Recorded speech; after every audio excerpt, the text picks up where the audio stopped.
Quiero darle la bienvenida a todos. No he presentado a la doctora Gaete, intencionalmente, porque ella me va a preceder en la palabra y después va a quedar aquí como dueña del recinto, doctora. No es que me la haya saltado.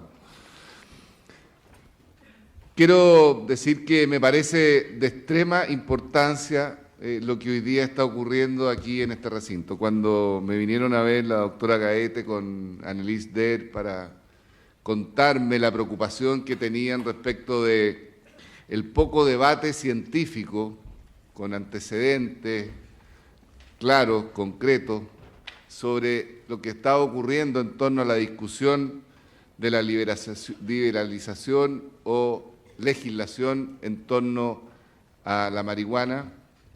Obviamente entendí que había una necesidad de poder aportar, apoyar y desarrollar mayor debate. Y básicamente yo creo eso porque las buenas decisiones, independientes cuáles sean, se toman cuando uno tiene cabal conocimiento de las consecuencias que puede tener una legislación. Muchas veces legislamos un poco a la rápida y después nos damos cuenta de que no tuvimos todos los antecedentes necesarios para poder legislar y en muchos casos el fracaso es rotundo. Y eso básicamente tienen que ver con que todos los actores que puedan aportar, incorporar, opinar, que sepan de estos temas, lo puedan hacer. Y ojalá estén dentro de la consideración en el momento de legislar. Creo que esta oportunidad, con estos invitados extranjeros, más la comunidad científica chilena, vamos a enriquecer el debate, vamos a poder tener mejores conclusiones y ojalá esas conclusiones puedan ser en algún momento recabadas en algún documento para poder mandársela a quienes de alguna manera tienen la responsabilidad de legislar. Esa es la razón por la cual nosotros como municipalidad y como teatro, que obviamente es de la municipalidad, quisimos apoyar este debate. Yo creo que las ideas, los pensamientos se plasman en leyes cuando efectivamente todos los antecedentes están sobre la mesa en forma completa y no parcial. Me parece que la comunidad científica en este tema específico tiene mucho que decir, mucho que aportar. Desde luego son los que trabajan con todos estos elementos, con los pacientes, para ver si efectivamente lo que se discute hoy día, a veces muy ligeramente, muy livianamente, es verdad o no. Sabemos que el mayor riesgo está en los adolescentes, los niños entre 10 y 20 años, cuando está en formación la parte neurológica principal del cerebro, y obviamente es ahí donde está hoy día la mayor preocupación nuestra, como autoridad en el caso mío en los colegios. Sabemos que hay un aumento sustancial del consumo de la cannabis y de la marihuana, y eso es preocupante. Así es que les doy la más cordial bienvenida. Dejo con usted a la dueña de casa, la doctora Verónica Gaete, quien seguirá moderando este importante debate para el país. Muchas gracias.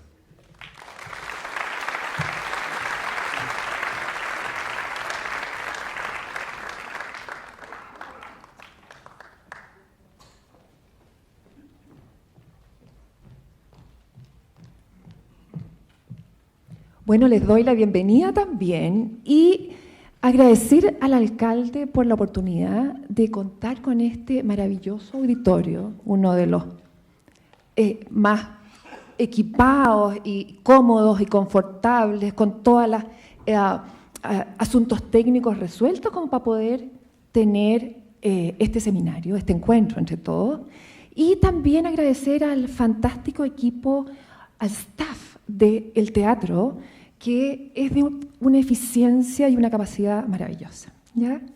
Quiero contarles cuáles son las sociedades científicas que estamos detrás de esto, en conjunto con el Teatro Municipal, la Sociedad Chilena de Pediatría, la Sociedad Chilena de Neurología, Psiquiatría y Neurocirugía, la Sociedad Chilena de Psiquiatría y Neurología de la Infancia y de la Adolescencia y la Sociedad de Anestesiología de Chile, que somos las sociedades científicas que más tenemos que ver con las consecuencias que produce en la salud el tabaco, el alcohol y drogas.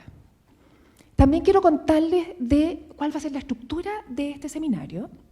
Vamos a tener 4 exposiciones y al final un panel de discusión, que esperamos que sea muy interesante, donde va a haber la posibilidad de que el público, ustedes, los participantes, nos hagan preguntas, ¿ya? Ahora, la modalidad que establecimos para hacer preguntas es por escrito, y ustedes en sus programas, en el caso que no estén en sus programas, debiesen tener una hojita. Si no la tienen, les ruego hacerse de ella en el intermedio, para escribir las preguntas que puedan tener en el transcurso de la mañana y hacérselas llegar a los acomodadores, ya que tienen unos canastitos donde las pueden recibir. Y eso es todo en términos de la estructura general, y quiero dejar con ustedes al primero de nuestros invitados internacionales, que es el señor Jeffrey Zinsmeister, de Estados Unidos, que va a presentar una exposición titulada Los cambios en las políticas sobre la marihuana, alternativas sensatas desde una mirada de la salud pública. El señor Zinsmeister recibió su licenciatura en la Universidad de Harvard y cursó su maestría en Derecho en la Universidad de California, Berkeley. Es experto en políticas sobre drogas y asuntos internacionales y una autoridad muy destacada en pro de las políticas de drogas basadas en la evidencia. Actualmente es vicepresidente ejecutivo y director de relaciones gubernamentales de Smart Approaches to Marijuana, una institución que se llama SAM, y que es una organización estadounidense líder en la promoción de políticas sobre drogas, que no es partidista y es sin fines de lucro, que está constituida por una alianza de médicos, legisladores, profesionales de la prevención, tratamiento y recuperación de las adicciones, científicos y otros ciudadanos preocupados que buscan políticas en torno a la marihuana basadas en evidencia científica y de salud. Señor Zinsmeister.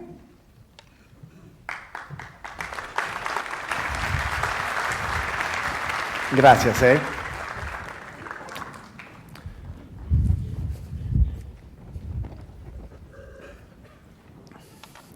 Muy buenos días a todos. Muchísimas gracias por la invitación. Agradezco mucho a la ciudad de Las Condes, al señor alcalde por ser anfitrión de este evento. Encantado de estar aquí en Chile. Primero les ruego que tengan paciencia con mi español. Obviamente pues no es mi lengua materna, pero pues me voy a intentar defender aquí con ustedes presentando en el castellano. Cuando yo empecé a trabajar en ese tema de la política de marihuana, me di cuenta de la brecha enorme que hay entre la percepción pública del tema, de un lado, y del otro, la realidad por atrás del PR. Efectivamente, cuando lees las noticias, mucha gente tiene esa idea de que solo hay 2 opciones en términos de la política sobre marihuana. En un lado hay el prohibicionismo y la mano dura, o la idea de que se trata de la adicción con la cárcel, la reclusión, etc. Y en el otro, como si fuera la única otra opción, la legalización y la comercialización no solo de la demanda, sino también la oferta. Pero es una dicotomía falsa, porque realmente son los polos opuestos, son las opciones más extremas del espectro. Y la pregunta es, ¿qué hay en el medio? O sea, hay un montón de opciones intermedias en ese espectro de que realmente no se habla en el discurso público. Y en el discurso político también, fíjate. Y incluyo aquí, por ejemplo, los tribunales de tratamiento de drogas, que son súper exitosas, idea chilenísima, que ya está teniendo éxito en otros países en todo el hemisferio, incluyendo México, donde trabajaba yo por 2 años y medio, a la mano con instituciones poniendo en pie los TTD ahí en México. Entonces, es esta brecha entre los dos polos de que quiero hablar, porque, mira, de un lado, ya sabemos por la experiencia que, la opción mano dura 100%, tratar la adicción con la cárcel, etc., no es una opción como enfocada en la salud pública. Y no es algo recomendable de ese sentido, no más como la visión penal del consumo.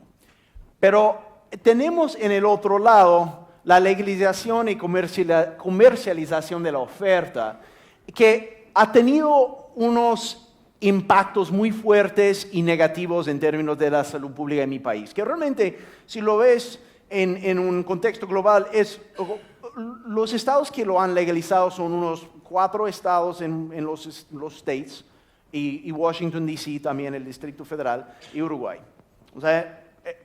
En el resto del mundo no, hay unos países con sistemas como descriminalizados y como más tolerantes al consumo, etcétera, pero esta opción extrema lo vamos a ver principalmente como en el estado de Colorado, en los Estados Unidos y en los otros estados estadounidenses.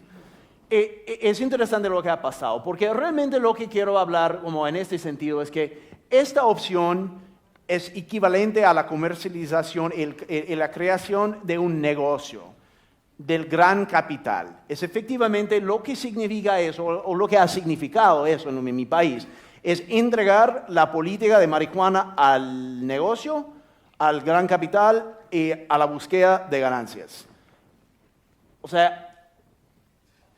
En los Estados Unidos la marihuana legalizada se ha vuelto un negocio sofisticado, es modernizado, mecanizado y políticamente muy poderoso por su lobby.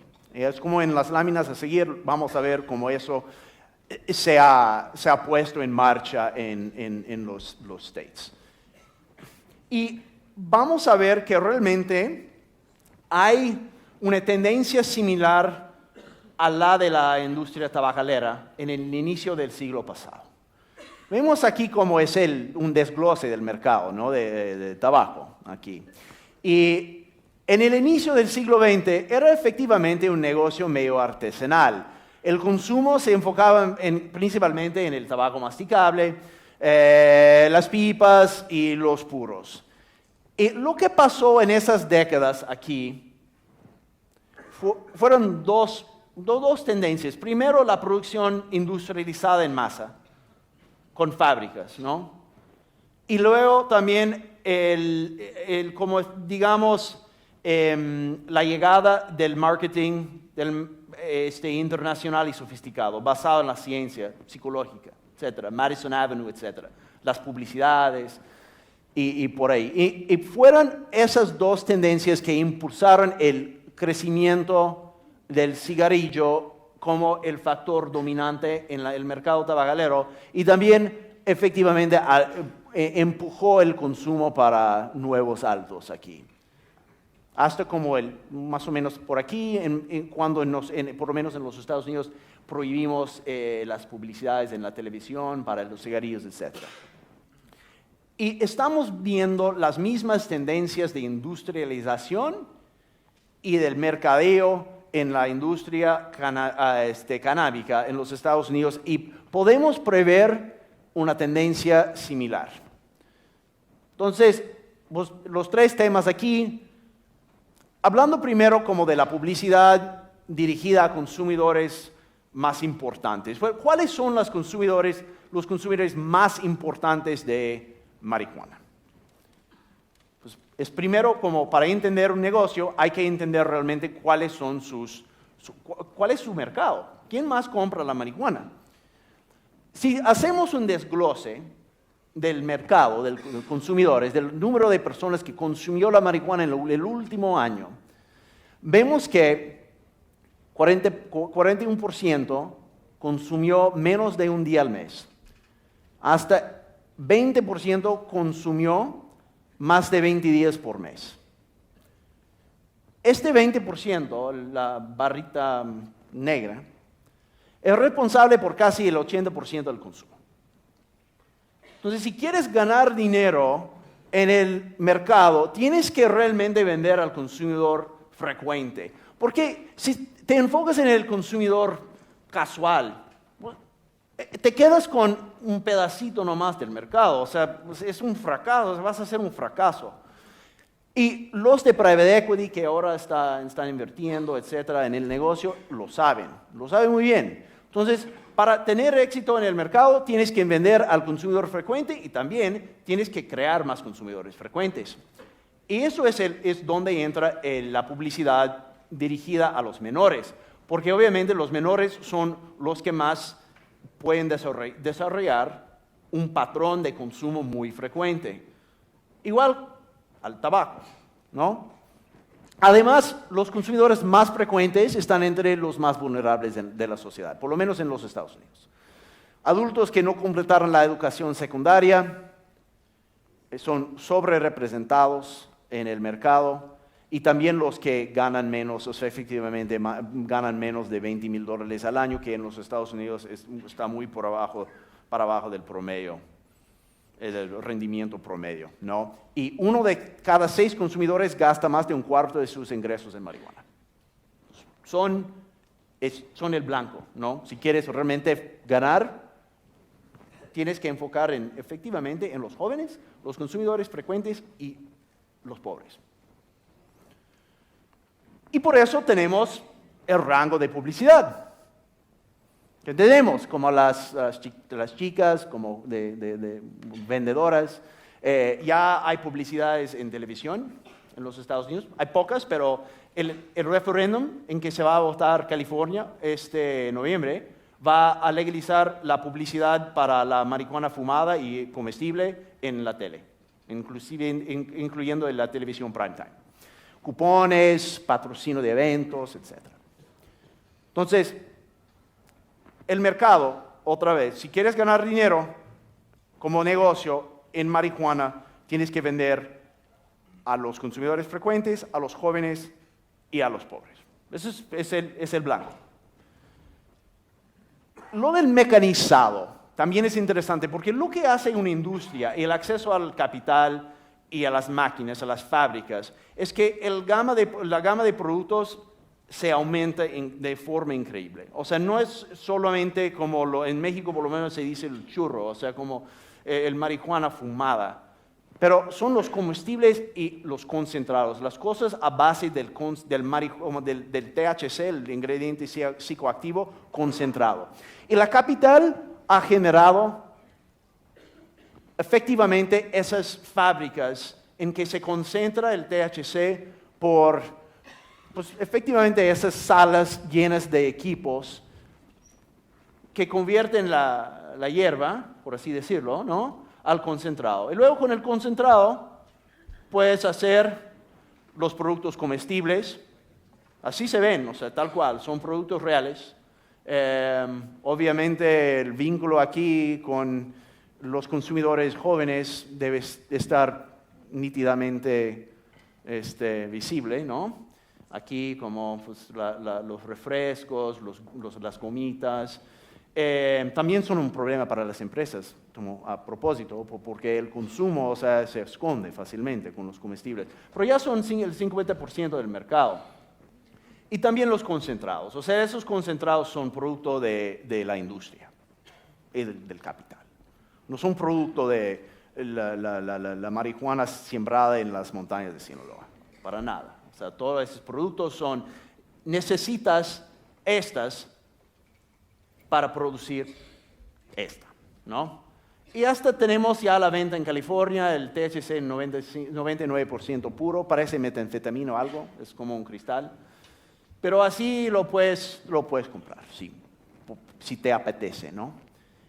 En términos de la potencia de la hierba, vemos un aumento muy profundo de la potencia de aquí, como vemos, ¿no? En la época de Woodstock, por ahí de 2%, hasta en 2011 llegamos nacionalmente en los Estados Unidos a más o menos 10-11%.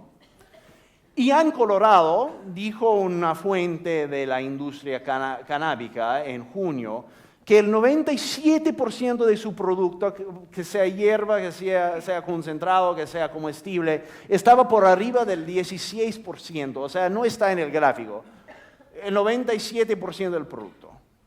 Porque como vemos, los comestibles están por ahí del 30 al 60% de concentración, de potencia, y estos concentrados pueden llegar hasta 90-95%, y luego si realmente quieres utilizar esta piedrita, pues puedes llegar hasta 99% conforme tu gusto, ¿no? Y luego tenemos el lobby.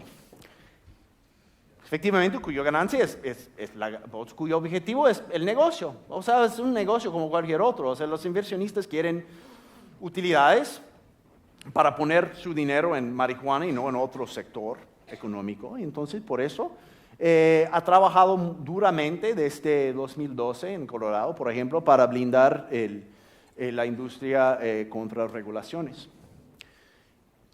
O sea, esa onda de dinero está financiando campañas para legalizar la marihuana para fines recreativos en 5 estados este noviembre, incluyendo California. Hay estimativas de que se van a gastar hasta $25 millones en promociones, nomás en California, que también, si se acuerdan, es el estado donde quieren legalizar la publicidad televisada para productos de marihuana. O sea, tenemos desde los 70 prohibidas las publicidades de cigarrillos. Entonces, cuando se habla de legalizar la publicidad para marihuana en la televisión, es efectivamente una política regresiva, literalmente regresiva, que nos va a llevar hasta la administración Nixon, literal, en términos de la salud pública. Pero están financiando ya 5 iniciativas aquí. Y cuando vemos las iniciativas que pasaron en 2014 en el estado de Alaska y Oregon, el lobby en favor de la marihuana gastó el 95-96% del dinero en la campaña, porque es un negocio. En Colorado es impresionante lo que han hecho realmente. O sea, vemos aquí como las ideas principales. Primero, hay tentativas de poner gente de la industria en los grupos reguladores de la industria al nivel estatal, un cabildeo muy agresivo contra la salud pública, y ahora quieren obstacular o dificultar las refutaciones por la vía democrática, poniendo como barreras en el proceso democrático que podrían quitarles o bajarles la ganancia.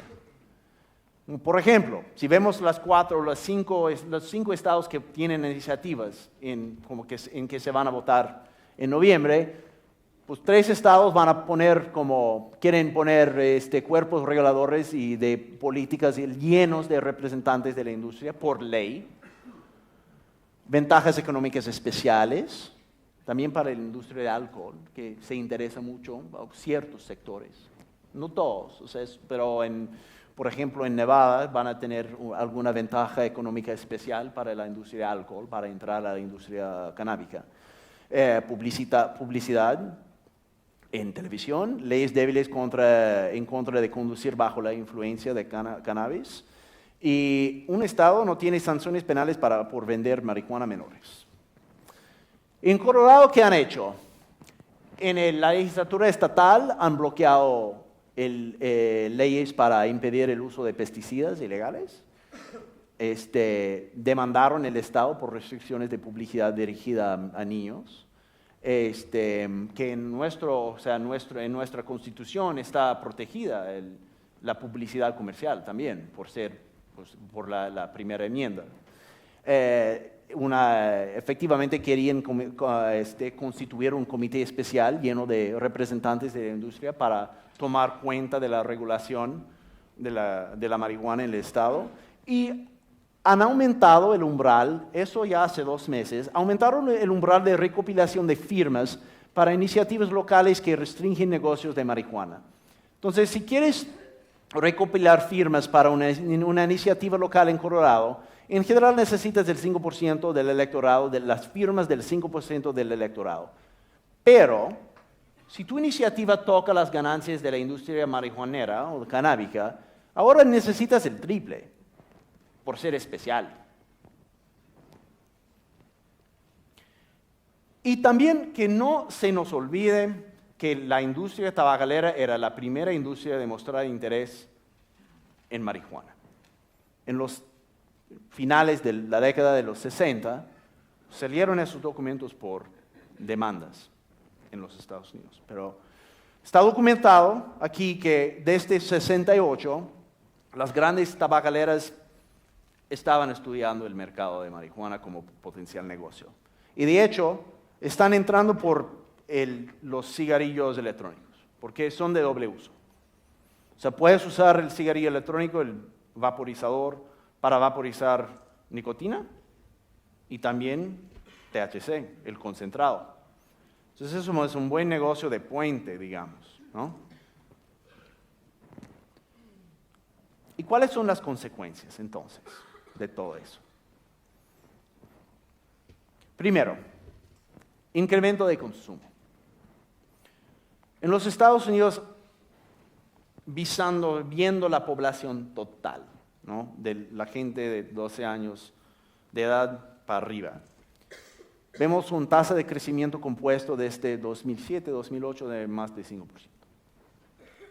Y eso continúa, ¿no? O sea, ya la marihuana medicinal legalizada en 13 estados en los Estados Unidos en 2008, y luego vamos a 2010, 11, 12. En 2012 se legalizó el uso recreacional en 2 estados, en más 2 estados en 2014, y por ahí vamos. Impresionante también aquí, ¿no? Como es un incremento bastante agresivo entre 2013 y 2014.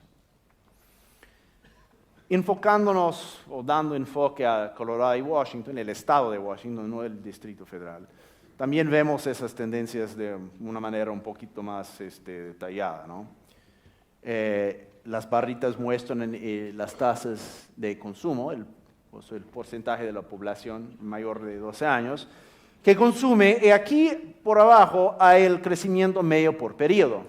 Entonces vemos aquí que nomás como que no solo tenemos tasas más altas aquí que el promedio nacional, pero se están incrementando de manera más rápida que al nivel nacional.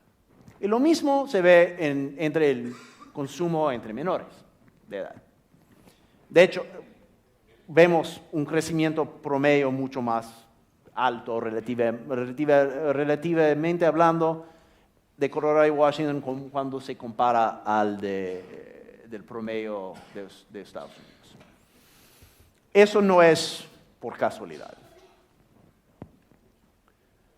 Y bueno, poniéndolo en un mapa, vemos como Colorado aquí, Washington, Oregon, Alaska, como con mayor uso. Estos estados aquí de Nueva Inglaterra también han legalizado todos el uso medicinal. Y vemos ahí también por aquí, en esa agrupación también. Entonces realmente es una correlación muy, muy fuerte entre la legalización y el consumo, tanto en la población general como entre los jóvenes, ¿no?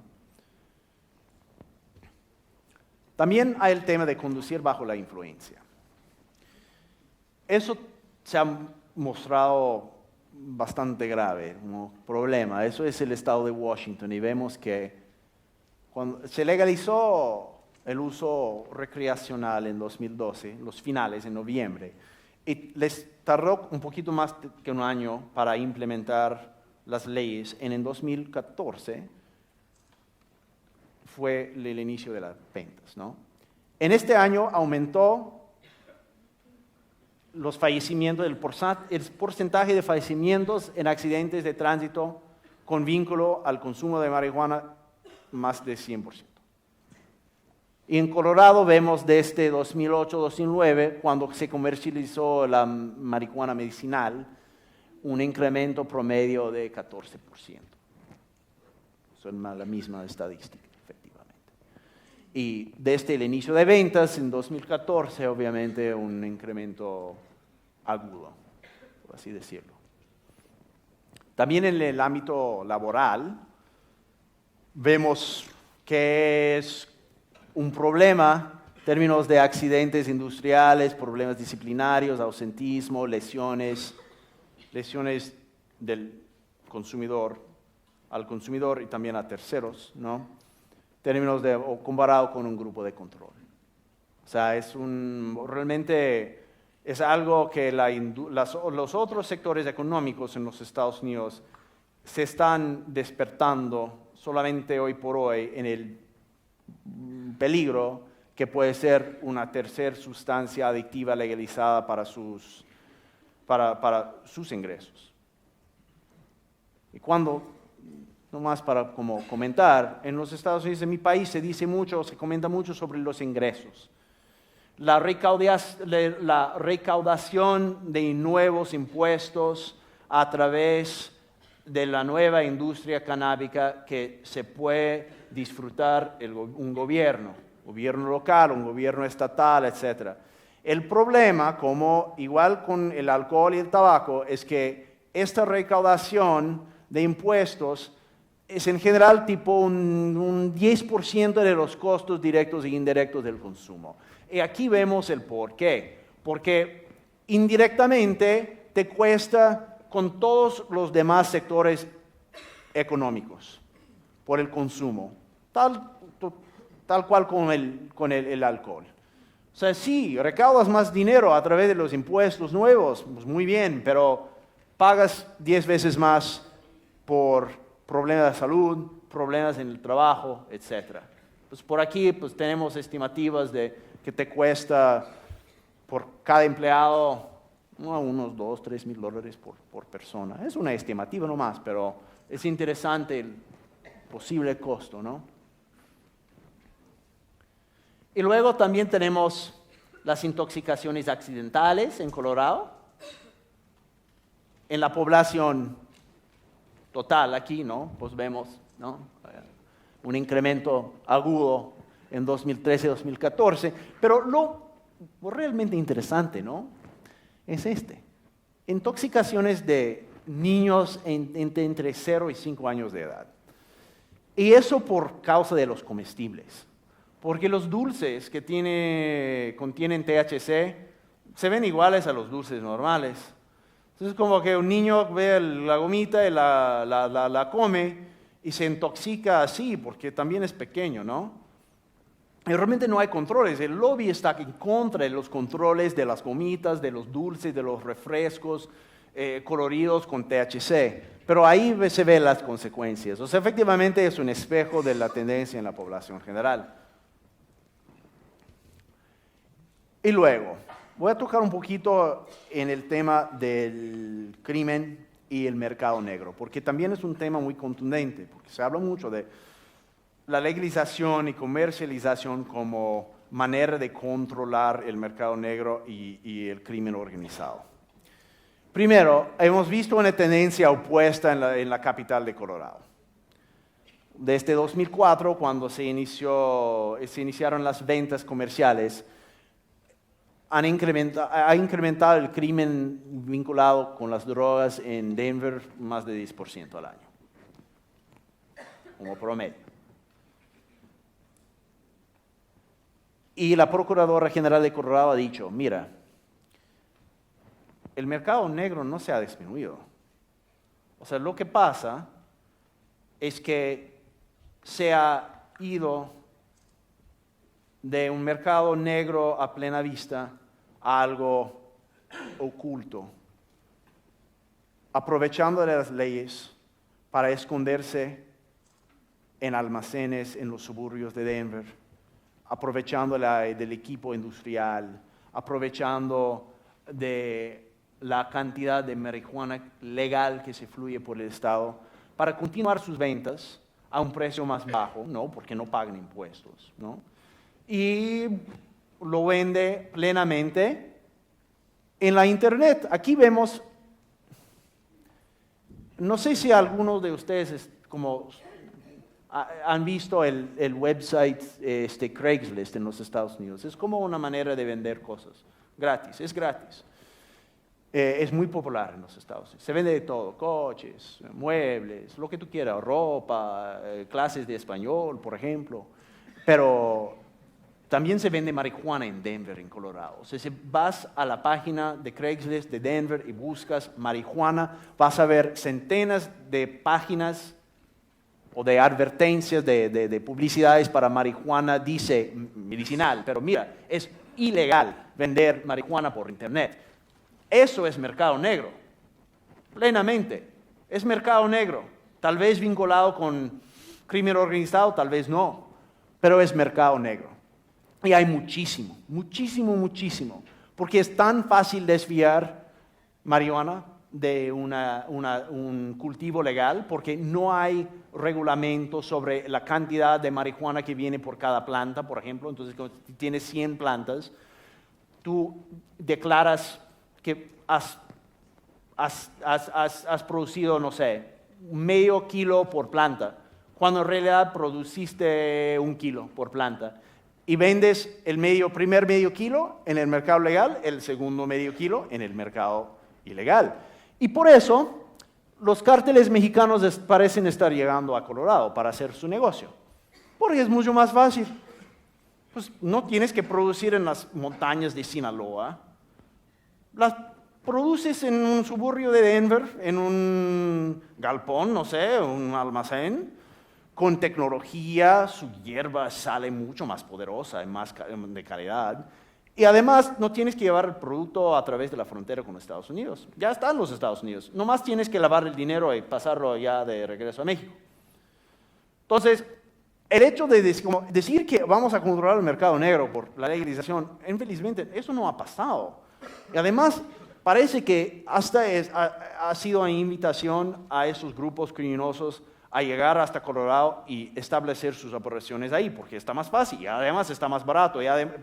Los cárteles no tienen pasión para la droga, tienen pasión para el negocio. O sea, no importa que sea el producto.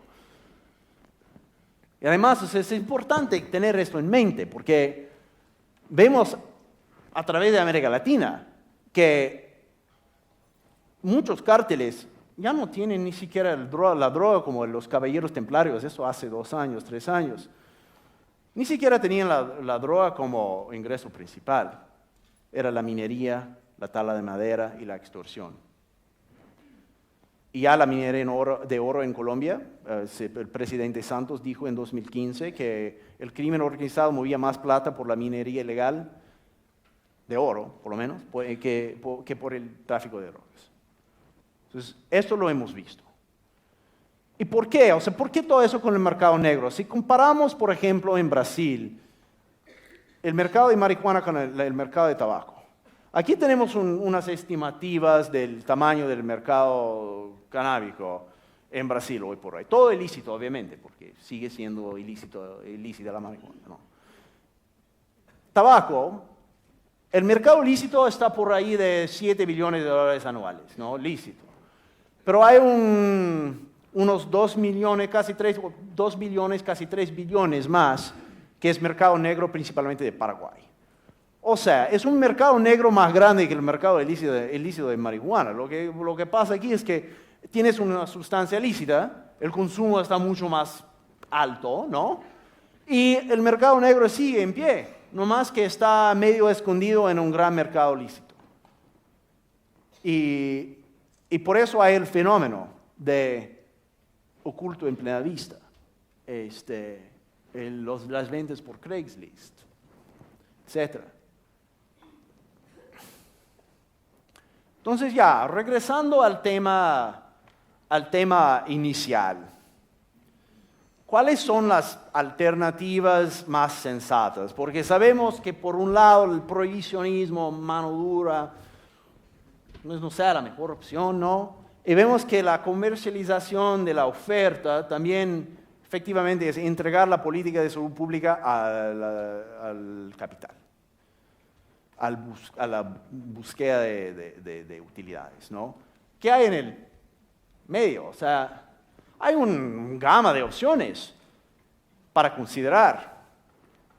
O sea, de algo como prohibir, reducir sanciones penales, de multas o penas menores para el consumo, y ya como en el medio del espectro, como algunas opciones, por ejemplo, más parecidas a la política actual de este país, llegando a tolerancia de uso en lugares privados, de autocultivo en cantidades mayores, y luego legalizar y crear monopolio estatal de oferta y luego la legalización y comercialización de la oferta aquí que tenemos ya en nuestros estados, en mi país, ¿no? Pero es decir, y los TTD, los famosos TTD, también están en este espectro, más como en el medio. O sea, es como una manera de vincular el sistema penal con el sistema de salud pública de una manera eficaz en pro de los derechos humanos de la salud pública. O sea, entonces como que se ha olvidado que ese espectro está grande y que hay tantas otras opciones entre prohibir y legalizar que se debe considerar para hacer decisiones sensatas, ¿no? Decisiones que hacen sentido, que son bien pensadas, y no es un problema, o sea, el fenómeno de la iniciativa popular tiene sus ventajas, pero una de sus desventajas es que se reduce esta decisión, y hablo de mi país aquí, no de Chile, ¿no? Pero se reduce esa decisión a unas frases fáciles en las urnas, ¿no? En las publicidades de las campañas electorales, cuando en realidad tenemos todas estas posibilidades para considerar, y como que tenemos aquí una audiencia altamente educada, contempladora, etc. Es bueno que pensemos todos en el rango completo de opciones antes de tomar decisiones precipitadas, ¿no? Porque realmente, para reflexionar, pues primero, inevitablemente legalizar y comercializar te va a llevar a un modelo tabacalero, en un mercado desenfrenado. O sea, el enfoque va a ser en promover el consumo, pues, otra vez entre los consumidores frecuentes, los pobres y los menores de edad, porque es donde están los ingresos, el pool de ingresos está ahí. Va a haber una gama inmensa de productos de alta potencia, también como que se esconden muy fácilmente. O sea, si eres empresario y tienes a alguien consumiendo en tu ámbito laboral, no vas a saber que está consumiendo marihuana, porque vas a estar comiendo una gomita o algo, un dulce que pues, se ve normal, ¿no? Y luego, yo creo que tal vez lo más peligroso es el lobby poderoso que intenta minimizar la regulación. La salud pública también va a sufrir. Y no parece que va a tener impacto en el mercado negro. Entonces, por eso, muchísimas gracias a todos.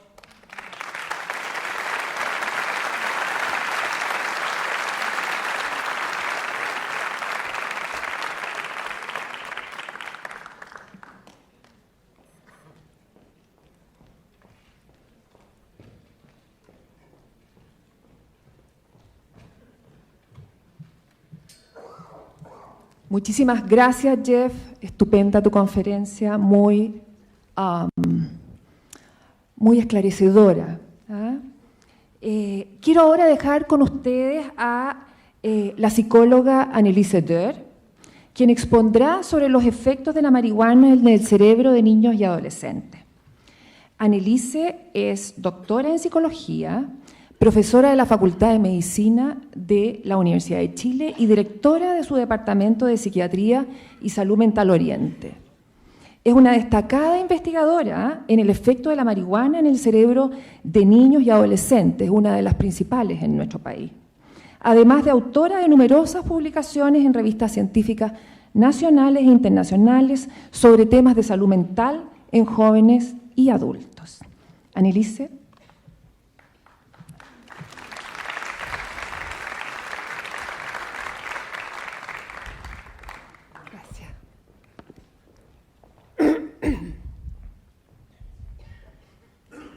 Gracias.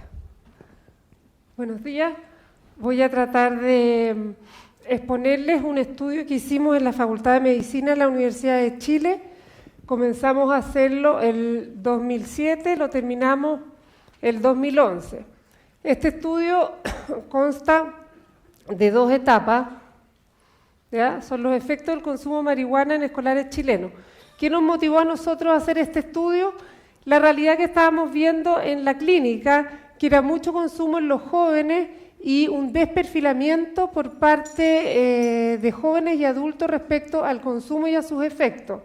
Y nosotros también un cierto desconocimiento sobre qué pasaba con el consumo recreacional, pero que se consumiera al mínimo toda la semana. Ese fue nuestro objetivo principal. Entonces, a partir de ese objetivo realicé junto a un equipo 2 estudios. Un primer estudio que comenzó el 2007 y terminó el 2009, en donde pescamos a jóvenes que consumían marihuana, que estaban entre tercero y cuarto medio, segundo, tercero y cuarto medio, y los evaluamos en las funciones necesarias para aprender, vale decir, atención, memoria y concentración, y los comparamos con aquellos que no consumían nada. ¿Cuál fue nuestro punto de corte? Que consumieran al mínimo una vez por semana. ¿Por qué? Porque el THC, que recién hablábamos, se mantiene detectable en la orina al menos 2 semanas. Entonces nos interesaba que el joven tuviese en su organismo THC. Los resultados fueron alarmantes porque la diferencia significativamente estadística entre el grupo que consumía y el grupo que no consumía fueron muy grandes. Y este estudio lo publicamos y salió en la revista Salud Mental de México. Elegimos esa vez para publicar la Salud Mental de México porque tiene mucha difusión a nivel de habla hispana y porque tiene un índice de impacto importante. ¿Por qué les digo esto? Porque las revistas científicas se clasifican según su índice de impacto para ser más serias o menos serias, y el índice de impacto es la seriedad. Por ejemplo, uno envía un artículo y le revisan toda la metodología, que la muestra sea representativa, y se lo revisa un especialista en la materia en Harvard, en Oxford, en los distintos especialistas. Y eso se le devuelve a uno diciéndole no es apto para publicar, tiene que mejorar o se puede publicar. Los índices de impacto diferencian entre una revista más seria y menos seria. ¿Y por qué les hago esta referencia? Porque mucho del conocimiento que tenemos sobre el efecto de la marihuana se debe a que nos metemos a Google, miramos qué información hay y encontramos datos anecdóticos o de testimonios individuales y no sabemos llegar a las revistas más serias científicas porque hay que pagar para bajar el artículo, porque están al final. Yo esa parte ya no la sé porque los datos anecdóticos están al principio y la revista científica seria al final. Bueno, publicamos el 2009. Quedamos metidas por lo que habíamos visto, porque esa vez solamente evaluamos la atención, la memoria y la concentración, habilidades cognitivas fundamentales para poder aprender en el colegio. Entonces dijimos, volvamos a repetir este estudio, pero consigamos plata y miremos qué pasa a nivel del cerebro con un neurospec. Y ahí realizamos otro estudio, nuevamente fuimos a colegios municipalizados, particular subvencionados, a distintas realidades sociales, de manera de ver cómo se mostraba ahí el tema, y volvimos a hacer un estudio de corte de diseño metodológico cuantitativo, es decir, que pescábamos un grupo que fumaba y lo comparábamos con otro que no fumaba. Le pedimos autorización a los padres, al colegio, a la abuela, a la bisabuela, a todo el mundo, para que nos dejara sacar al niño y llevarlo a la clínica Las Condes y ponerle un medio contraste y ver qué pasaba a nivel de su cerebro. Y eso es lo que les voy a mostrar. El segundo estudio, que tomó como referencia el primero, ¿ya? Y hay un tercer estudio que fue el estudio que yo hice, pero que no les voy a hablar muy poco, que hice de mi tesis doctoral, que fue un diseño ahora no metodológicamente cuantitativo, en donde yo comparo un grupo con números, sino que fue un diseño cualitativo, en donde quise ver cómo experienciaba el tiempo aquel joven que consumía marihuana. Eso yo no lo puedo medir con números, yo no puedo decir si el joven que consume marihuana está más en el presente, está considerando el futuro, sus proyectos, o está pegado en su pasado, cuando era niño, en una forma... Eso yo no lo puedo medir con números, pasado -1, presente 1 y futuro 2, ¿verdad? No me dice nada de eso. Entonces, eso es un diseño cualitativo. Yo observo la vivencia y pesco un concepto que a mí me va a determinar para guiarme cómo se ve esa vivencia, y yo ahí pesqué la capacidad de anticipar. ¿Ah? ¿Por qué? Porque en psicología, en psiquiatría, en salud mental, ha sido muy estudiada la capacidad de anticipar en los distintos cuadros de enfermedades. Por ejemplo, en la persona con depresión, el futuro se le hace un mundo que no lo puede abarcar, muy pesado, una cosa difícil de abordar. En el esquizofrénico está por sobre el pasado, el presente y futuro. ¿Ah? En el eufórico, en el bipolar maníaco, el futuro ya es, no necesita estudiar medicina para hacer. Entonces, la vivencia del tiempo se ha estudiado en todas las patologías, y yo en mi tesis doctoral quise ver cómo era la vivencia del tiempo en el consumidor de marihuana. Esos son los estudios que he realizado. Entonces, estos dos primeros, el consumo de marihuana en funciones cognitivas en adolescentes, el 2007, que se publicó el 2009, que se le pasaron solamente pruebas psiconeurológicas para ver las habilidades cognitivas. Es un estudio cuantitativo. Y el segundo, que tomó referencia al 2007, que además le pasamos Neurospec. Y el tercero, que es la vivencia de la temporalidad, que este ya es un estudio cualitativo exploratorio. Todos en jóvenes, adolescentes que consumían marihuana y que, ojo, que esto es lo más importante, que no son vistos como drogadictos o como sujetos problemas por la sociedad, y que tampoco todavía han desertado del sistema. Nunca han consultado a un especialista, pero fuman todas las semanas. Entonces, el estudio exploró el efecto de la marihuana en una población de jóvenes adolescentes escolares que solo consumían esa droga ilícita y no otra, y que jamás habían consultado a un especialista por problemas de adicción. Y analizamos el efecto a nivel cerebral en estos jóvenes, tomando, como les dije, referencia al otro estudio. Se centró en jóvenes que venían de poblaciones socialmente vulnerables. El segundo estudio, en el primer estudio vimos los colegios particulares, particular subvencionados y municipalizados para tomar todas las realidades socioculturales y económicas. En el segundo estudio no pudimos entrar a los colegios particulares porque no tuvimos acceso, no hubo caso que nos dieran permiso para entrar, o que no pudimos engrupir al colegio, no logramos entrar. Entramos entonces en municipalizado y particular subvencionado. Entonces, esto agrava más las consecuencias de los efectos o del fracaso escolar asociado al consumo de marihuana.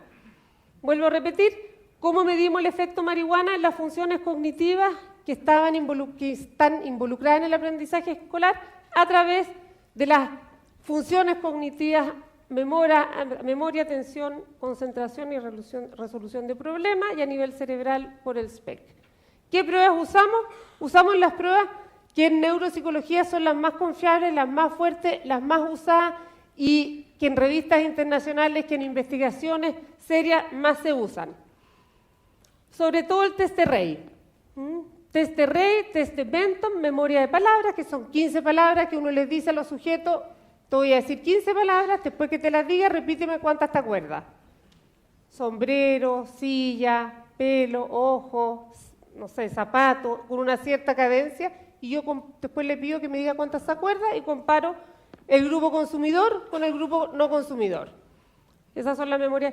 Y el Wisconsin, que se lo voy a explicar bien corto, es una prueba que mide si hay algún daño a nivel prefrontal. Se usa mucho en estudios para esquizofrenia, y es un estudio como bien lúdico, con cartas, donde se ve si el chiquillo utiliza el feedback ambiental para cambiar de estrategia. Lo hago como jugar a las cartas, y de repente le voy diciendo: está correcto en lo que tú estás haciendo, y de repente le cambio la consigna. Le digo: cuando te cambie la consigna, ojo, le cambio y le empiezo a decir falso, falso, falso, hasta que capte que tiene que cambiar de estrategia. El que tiene daño prefrontal no capta y sigue pegado en la primera. Ese es el Wisconsin. Entonces, esto es lo que les acabo de hablar. Para hacer un estudio, un diseño metodológico científico cuantitativo se requieren muchos pasos, se requiere una muestra amplísima que sea representativa. Y así primero pescamos a 565 estudiantes, les pasamos un cuestionario que nos facilitó el Senda para detectar aquellos que consumían y compararlos con los que no consumían. El cuestionario era anónimo porque si no, no iban a contestar nada. Se garantizó, ojo, el 2007 les importaba mucho que fuese anónimo. Después les fue importando cada vez menos. Que esto habla de la percepción de riesgo que hay hoy en día. Entonces se les garantizó el anonimato al joven, al colegio, a todos.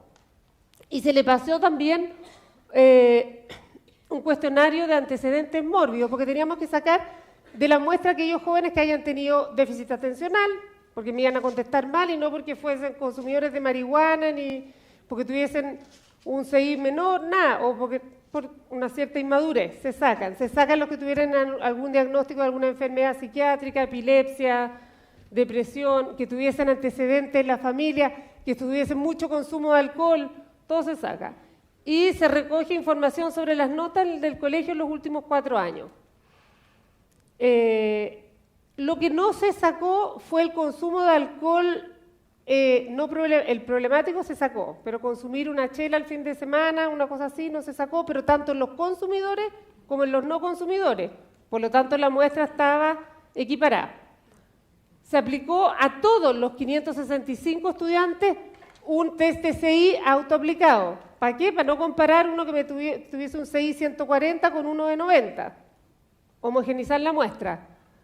Y ahí se les aplicó, cuando ya sabíamos cuántos eran consumidores, y elegimos un grupo consumidor puro y lo comparamos con otro que no consumía nada y empezamos a pedir permiso a los padres, como le dije, a toda la familia, por si lo podíamos sacar del colegio, llevarlo a la clínica Las Condes, ponerle el medio contraste, asegurarles que no tenía peligrosidad alguna, etcétera, y ahí nuestra muestra de 565 se redujo a un N de 40 consumidores y 40 no consumidores, lo cual todavía es un N estadísticamente significativo. Y se le pasaron las pruebas y ahí el neurospectro. Entonces, es un muestreo intencional. Yo quiero esos, los que fuman y los que no fuman, de ambos sexos, de 14 a 18 años, nivel socioeconómico bajo y medio bajo, y se considera consumidor al alumno que declara un mínimo de 4 episodios de consumo de cannabis durante el último mes y un consumo habitual durante los últimos 18 meses. Esta es la primera prueba, el Benton. Ya, son 10 láminas. Se les voy a hablar un poco de las pruebas bien corto para que entiendan los resultados. Entonces, son 10 imágenes. La consigna es: yo te voy a mostrar una imagen, le pongo 10 papelitos, te la voy a mostrar durante 10 segundos. Cuando la retire, procedes a hacerla, no antes.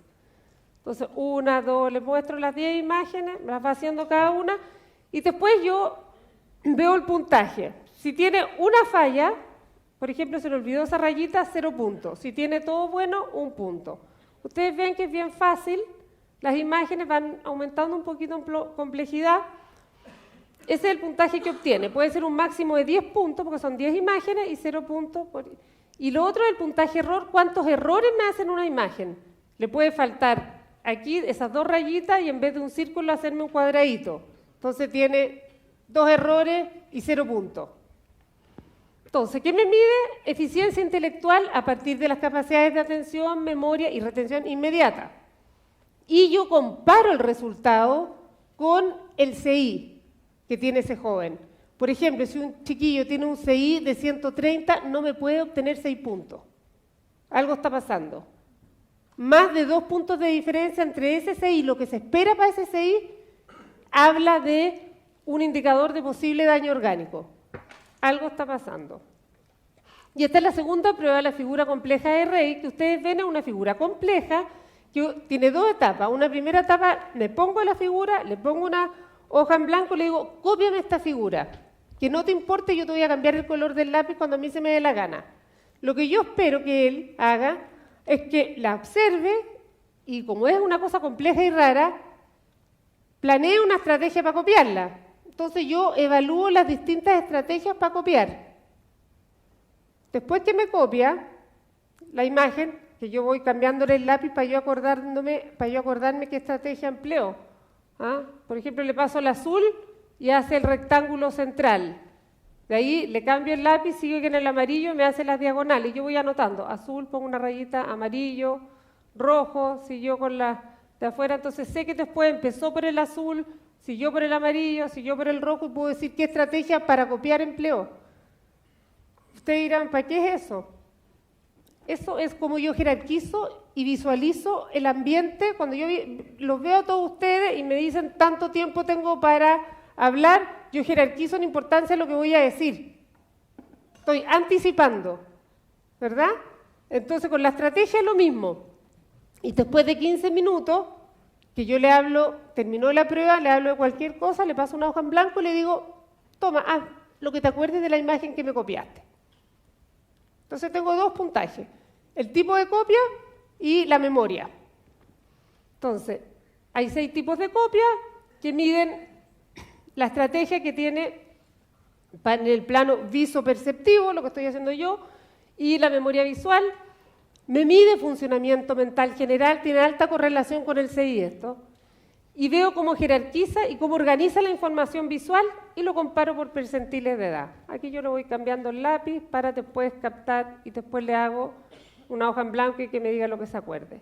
Y este es el Wisconsin, el de las cartas que les digo yo que mide prefrontalidad, que le paso un mazo de cartas, le voy haciendo jugar a las cartas, le digo cuando está bien, que según si me las agrupa, le paso un mazo de cartas y le pongo 4 cartas y que me las agrupe. Entonces él dice, bueno, a lo mejor es por color que las tengo que agrupar. Y al principio empieza por color y yo le digo bien, sigue por color y cuando ya lleva 10 buenas se la cambio. Y ahí quiero que me la empiece a agrupar por cantidad.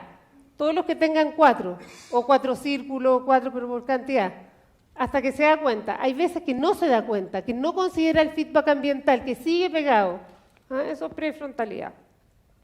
Y los antecedentes mórbidos, como les decía yo, rendimiento escolar los últimos 4 años, a ver si sube o baja, y antecedentes, y si es igual en los que consumen y en los que no consumen, y sacar, esto lo pasamos en los 500 y tanto al principio, para descartar a los que tuviesen una enfermedad, una epilepsia o algo. Y acá están los resultados. Acá están las pruebas, el dominó, que es la prueba de inteligencia, tiene que ser igual, equivalente, que no haya mucha diferencia. RAID, memoria de palabras, que es las 15 palabras, acá está el grupo de los no consumidores y de los consumidores.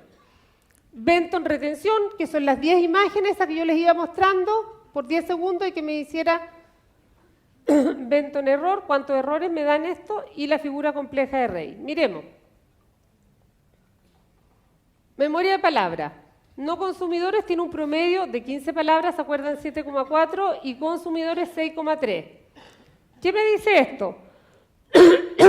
Que en esta, es decir, yo usé una prueba, ¿ya?, que me muestra que hay un 95% de confianza que las dos poblaciones, el consumidor y el no consumidor, sean diferentes en el aspecto de la prueba que estoy midiendo. Y solamente un 5% de probabilidad que sean iguales a las poblaciones en ese aspecto. ¿Cómo lo veo? Si este T observado supera el T crítico. Ustedes ven que lo supera bastante. En el Benton retención, se me corrió ahí, que cambié la lámina, bueno, este es 8,9 y 7,9, supera el T observado bastante al T crítico. Ahí todo se lo cambió. Bueno, vamos viendo sin esto mejor. Este es el que más me interesa, figura compleja de RAID, 25,4 y 17,3, ¿ah?, en la memoria. Ustedes ven cómo supera el T al... ¿Qué quiere decir esto? Que yo puedo pasar otra prueba estadística mucho más exigente al 99%, no al 95%, y me va a salir que es significativa la diferencia. ¿Ah? Es muy significativa la diferencia que obtienen en todas las pruebas. Miren en el Benton error, que son los errores que cometen el Benton. Voy a sacarle las porquerías. Ya. Miren en el Benton error, 1,7 y 3,8. La diferencia del T observado al T crítico es 5,37. Es decir, si lo hago con una prueba al 99%, también saldría significativa la diferencia, me quiere decir eso. ¿ya? Ahí tratando de explicar la estadística en lo más fácil que puedo, ¿eh? En la más falda. Ya. Acá yo les dije que cuando les mostraba esta imagen compleja de Rey, habían 6 tipos de estrategias. La mejor estrategia es captar que hay un rectángulo central y que hay diagonales que la cruzan, ¿ya? Y esa es la estrategia número 1, construcción sobre un rectángulo. Aquí vemos que los consumidores, el 70%, tenía un tipo de copia 4, que iban como los niños chicos, haciendo como un puzzle. A ver si lo podemos mostrar acá. Ahí. La estrategia 4 es empezar así, a copiar rayita, rayita, rayita, y no captar que hay un rectángulo central, diagonales que la cruzan, detalles chicos adentro, detalles. Ahí va una estrategia, sino que se van como un puzzle por ensayo y error. Esa tenía el 70% de los consumidores versus el 5% de los no consumidores. Entonces, muy significativa la diferencia. Y vemos 5%, 40% de los no consumidores llegaba a la etapa, los consumidores van bajando y los no consumidores o suben o se mantienen al final.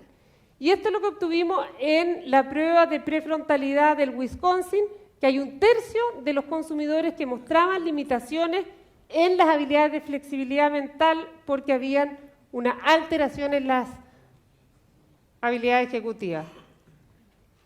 Un estudio que se mostró en Estados Unidos, en marzo mostraba lo mismo, los trastornos de la memoria, y esta es la vivencia, el estudio cualitativo, en donde quisimos ver cómo vivenciaban el tiempo los consumidores de marihuana, ¿ya? Que fue la investigación de doctorado, que quise ver la temporalidad, a través del concepto de anticipación, que es anticipar. Uno siempre está anticipando. Yo cuando hablo estoy anticipando lo que voy a decir, cuánto tiempo me queda, qué palabras voy a usar. Cuando camino anticipo para no chocar con el que viene al otro lado. Siempre uno está anticipando. Freud decía que nosotros estábamos determinados más por el pasado en nuestro presente. No es tan así. La filosofía, y actualmente se muestra que lo que determina el actuar nuestro es el futuro, el proyecto, la meta. ¿Ah? Yo tengo tanto tiempo para hablar porque después tengo que ir a hacer una clase a tal hora y el fin de semana tengo que organizarme para... Entonces hay una meta a corto plazo, a mediano plazo y a largo plazo que está determinando el cómo yo estoy conduciéndome actualmente. Y yo saco del pasado elementos necesarios que hagan eficaz mi praxis presente. Esa es la anticipación. Anticipar, que es... Todo se anticipa, la vía intelectual, afectiva, motora, todo, biográfica, no es un aspecto nomás. Y esto es lo que yo me di. En el fútbol se ve también. Por ejemplo, miren acá, esta Klose como anticipa una jugada para meter el gol. Esto es un mundial. Bueno, esto por supuesto tuve que hacer una clase para entenderlo, ¿eh? Pero por lo poco que entiendo de fútbol, pero al final lo capté. Klose anticipa 4 jugadas antes de meter el gol. ¿Ah? No interviene acá, no se mete como un niño chico que se metería ahí a pescar la pelota. No interviene en el pase de Heinze a Özil. No interviene en el pase de Özil a Podolski. Tampoco se mete ahí arrebatadamente, sino prefrontal. ¿Ah? Se guarda. No interviene en el pase de Podolski a Özil. Tampoco se metió ahí. Sino que lo que hizo Klose, se fue a poner en posición para recibir el pase que le iba a dar Özil, que también anticipó, y metió el gol. Es decir, se contuvo, que eso es la capacidad de contenerse y no actuar impulsivamente que me permite el prefrontal en todas estas instancias, y para dar paso al paso 4, que es meter el gol. Entonces, Klose anticipa 4 jugadas, no se mete en la jugada de Heinze ni en la de Özil, y le hace el paso a Podolski, tampoco se mete ahí. En el fondo, Klose anticipa todo lo que los compañeros hicieron para meter el gol. Él anticipó todo lo que los otros iban a hacer para meter el gol. La filosofía, como les digo, nos dice lo mismo que uno es un ser futurizo, como dice Ortega. Uno está determinado por el futuro. Uno, si quiere saber quién es, tiene que saber cuál es su plan de vida, cuáles son sus proyectos. ¿Ah? Uno se hace en el quehacer de las metas. Para comprender la conducta es necesario el aspecto teleológico, o sea, el futuro, las metas a alcanzar, los ideales. Ahí puro anticipar. ¿Qué vimos en ellos? ¿Qué vimos en estos jóvenes que consumían marihuana? A través de la biografía yo pude ver la capacidad de anticipar la temporalidad, porque no, como les digo, no les puedo pasar un cuestionario con el pasado -2, presente 1, 2, el futuro no. Analicé la anticipación a través de su biografía. ¿Y qué se vio? Deficiente control sobre la vida futura, lo que se asocia a capacidad de anticipación. El futuro no se encara, aparece postergado, evitado, delegado en otro. Mi mamá dice que estudie, mi mamá me dice que mejor me meta acá. Limitación en la autonomía y los propios recursos. ¿Esto por qué estudiamos en la adolescencia? Porque en el fondo es el momento que uno elabora el plan futuro para asentarse y darle un curso a la adultez.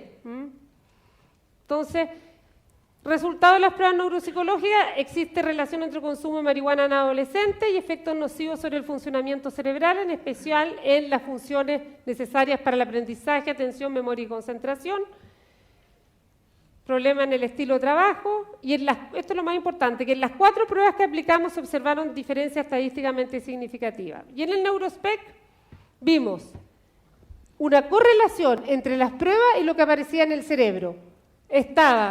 Afectada, hay una hipoperfusión, como dicen los especialistas, que hay menos irrigación en estas áreas. Área 36 de Brodmann, ¿ya?, que tiene mucho que ver con el lóbulo prefrontal, control del ánimo y función ejecutiva. No, esta función ejecutiva frontal, esto tiene que ver con el hipocampo, con la memoria. Acá ustedes ven, como hablaba hace poco, los accidentes de tránsito de los consumidores de marihuana. ¿Por qué? Porque el THC lo recibe el cerebro en forma desorganizada, en distintas partes del cerebro. Nosotros tenemos marihuana propia, los endocannabinoides, que tienen sus receptores en todas estas áreas, ¿ya? Cuando yo doy cannabinoides desde afuera, engaño al sistema. Y el sistema empieza, como los cannabinoides regulan la ansiedad y el estrés y el placer, el sistema empieza a necesitar más. Como ustedes ven, acá hay muchos receptores en el área de la coordinación, que es el cerebelo. Por eso tiene relación con los accidentes de tránsito, con los que están haciendo skate y se quiebran enteros, la pata, el codo, puro THC. ¿Por qué siempre se dice que afecta mucho más el consumo de marihuana? Afecta también en adultos, no crean, y bastante. Pero es peor en un joven bajo 21 años, ¿para qué decir bajo 17? Porque el cerebro se está moviendo, todavía no está listo. Es como un queque que está en el horno y ustedes le ponen el palo de fósforo y le sale húmedo. Todavía no está. Por eso se miran en el espejo los adolescentes, están con la nariz así, la boca así, eso también pasa en el cerebro. Entonces, el consumo de marihuana, sobre todo el THC, produce cambios estructurales. Miren, menos desarrollo, más desarrollo, como el cerebro a los 12, a los 16 y a los 20. Entonces se produce... Y acá, esto es lo que vimos nosotros, nuestra muestra con los jóvenes. Les voy a... Bueno, todas las áreas... -2 desviación estándar, -3 desviación estándar y -4 desviación estándar sobre el promedio, lo vemos en azul más oscuro y en verde. Eso ya es muy lejos del promedio de los normales. En los 40 sujetos evaluados a través del Neurospec se vio que estaban afectados en el área de la memoria, hipocampo, en el área de prefrontal, 10 y 11 de Brodmann. Acuérdense que el cerebro lo dividen como en mapamundi, en áreas de Brodmann, como África, Chile, así, igual, 1, 2, 3. Y en el área 25 de Brodmann, que regula el ánimo, por eso ese síndrome amotivacional. Ahora, bueno, acá tienen un joven no consumidor, lo azul es que no llega irrigación, un joven consumidor de marihuana, y un joven consumidor de marihuana más neopren. Esto nos facilitó el doctor. Antes de terminar, creo que esto tiene que tenerlo claro. Cuando se habla marihuana, es lo mismo que decir cannabis, esos son sinónimos, pero marihuana no es sinónimo de cannabinoides. La planta de marihuana es una entidad botánica de alta complejidad, que tiene 489 componentes distintos. De esos 489 componentes distintos, 70 son cannabinoides. De esos 70 cannabinoides se conocen bien 2. Yo les diría que más bien 1, que es el THC, como ustedes vieron en esa imagen, que es bien desorganizado, los puntos donde se recibe en el cerebro, ¿ya? Y el CBD, que es lo que se está probando como posible, con su posible uso medicinal. ¿Por qué? Porque el CBD regula la excitación neuronal y en ese sentido podría tener beneficios, que eso lo va a hablar la doctora Kerima Acevedo después, en la epilepsia. Pero eso es bien importante. Marihuana, cannabis sí, marihuana, cannabinoides no, es distinto. La marihuana tiene 489 componentes, 70 son cannabinoides, se conocen 2. Entonces, por eso que las sociedades médicas y científicas dicen, oiga, esto tiene que verlo las sociedades científicas y el ISP, Instituto de Salud Pública, si nosotros podemos aprobar esta planta, que no es la planta, la marihuana nunca va a ser la medicinal, algunos componentes de la planta como medicinales. Es como si ustedes me dijeran, para controlar el dolor crónico, fuma opio. No, pues ¿qué te pasa? Se pesca la amapola de opio en un laboratorio, se sintetiza con métodos de alta complejidad, la morfina, la codeína, que va a ser lo que me van a suministrar el doctor. Pero la gente no se pone a fumar opio para que se le quite el dolor. Ya se ve que eso no se puede. Es lo mismo. ¿Ah? Y esto es importante. A nivel, según la OMS, a nivel mundial, el consumo de marihuana oscila entre 2,8 y 4,5 en la población. En América Latina tenemos, en Uruguay casi un 14%, no sé si ha subido, 12% en Estados Unidos, 8,3 en Argentina, 2,4 en Perú, ha aumentado en Colorado, como ustedes vieron, y miren en Chile, 14,3, es decir, 4 veces el promedio mundial. ¿Se acabó? Bueno, y tenemos también récord mundial en consumo en escolares, cuarto medio. Eso no.